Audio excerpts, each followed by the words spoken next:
Well, Galaxy fans, you might say we have them right where we want them. Mark Rogondino here with you for this week's View from the Booth playoff edition after the Galaxy come through with a 2-1 win in the knockout game to open up the 2012 MLS Cup playoffs against the Vancouver Whitecaps. Again, 2-1 was the score in that one.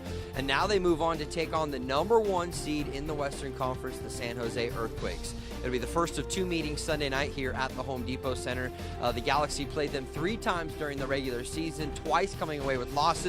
But in the most recent matchup up there at Buckshaw Stadium a couple of weeks ago, it was a 2-2 draw. All 4 of those goals coming in the second half between the Quakes and the Galaxy. So why would I say you have them right where you want them? Well, I think it bodes well for the Galaxy, the fact that they didn't beat the Earthquakes in the 3 meetings here in 2012 during the regular season.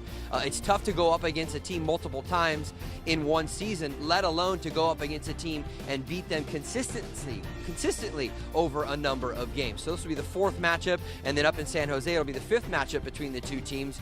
Let's go back to the first 2. Remember, 1 in May and 1 in June. The Galaxy had 2-goal leads in both of those games, and yet somehow found a way to squander those leads and ended up losing both of those games. In this most recent game, well, the Galaxy should have been out 2 or 3-0 probably in the opening 45 minutes. Several chances, including chances by Robbie Keane right in front, a couple of chances by Edson Buttle right in front of the Earthquakes goal, whether it went wide or it was a good save from Quakes keeper John Bush. The Galaxy still were 0-0 going into the halftime break. They would eventually take the lead in the game, but then a back-and-forth matchup between the two teams, and again, it finished 2-2 up there at Buckshaw Stadium.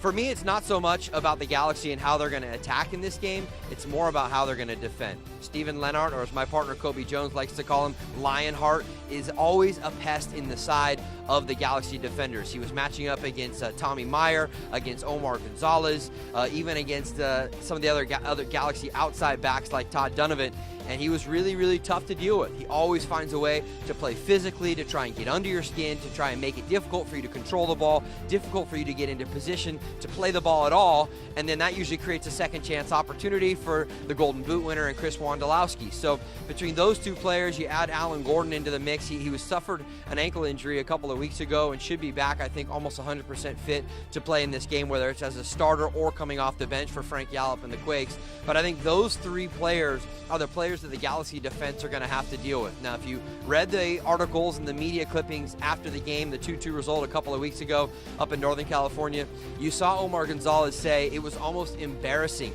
the way that the Quakes play. That is going to be true bulletin board material for Frank Yallop in San Jose, because they're going to say, embarrassing? We finished with the most wins and the best point total of any team in all of Major League Soccer, and we lost, I think, only 4 or 5 games the entire season. So how is that going to be considered embarrassing? So now it's on Omar Gonzalez. It's on the Galaxy defense, Josh Saunders, to have another unbelievable performance like he did against Vancouver, to come out and prove what they said has some merit, to come out and shut down that San Jose very, very strong attack. They need to keep Wondolowski off the board. They need to keep Steven Lennart in positions where he can't cause danger around the 18, and they need to keep control of the ball, specifically in the midfield as well. Sam Cronin does a great job controlling the midfield.